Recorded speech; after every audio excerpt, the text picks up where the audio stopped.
పరిచర్లకు సరిపోయే కృప మా మీదకి విడుదల చేయండి అయ్యా.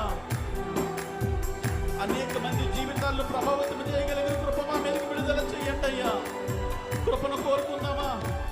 ఆ కృపకు కృతజ్ఞతలమై ఆరాధన చేద్దాం, ఆరాధన చేద్దాం. చప్పట్ల కొడుతూ అందరూ కలిసి.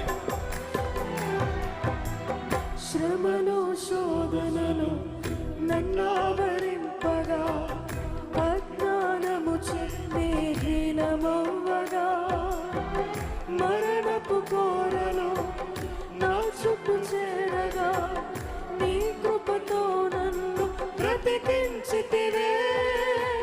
శ్రమలు శోధనలు నన్నావరింపగా, అజ్ఞానము చెంది హీనమవ్వగా, మరణపు కోరలు నా చుట్టూ చేరగా, నీ కృపతో నన్ను బ్రతికించితివే.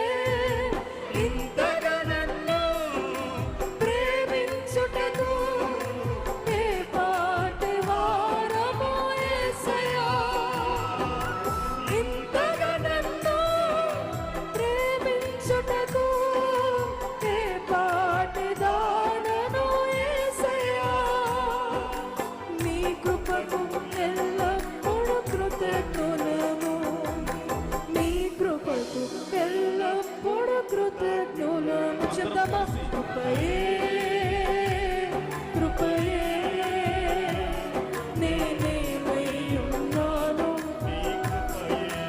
ఎప్పుడో చనిపోవలసిన మమ్మలను స్వామి నీ కృప ద్వారా నన్ను బ్రతికించావు. నీకు వందనాలు అయ్యా. నేనేమై ఉన్నాను అది నీ కృప స్వామి. నేను బ్రతికి ఉన్నానంటే నీ కృపయ్యా అంటూ ఒప్పుకుందామా? నీ కృప లేకపోతే లేమయ్యా. కృపయే కృపయే నే బ్రతికి ఉన్నానంటే కృపయే కృపయే కృపయే నేనేమై ఉన్నాను నీ కృపయే కృపయే కృపయే మా శక్తి కాదు నాయనా, బ్రతికి ఉన్నానంటే మా బలము కాదయ్యా, మా జ్ఞానము కాదయ్యా, మా చదువు కాదు, మా తెలివితేటలు కాదు, మా పేరు ప్రఖ్యాతులు కాదయ్యా. కేవలము నీ కృప, కృపయే నీ కృపే. బ్రతికి ఉన్నానంటే पराठे एंड राइस के साथ आराम से खा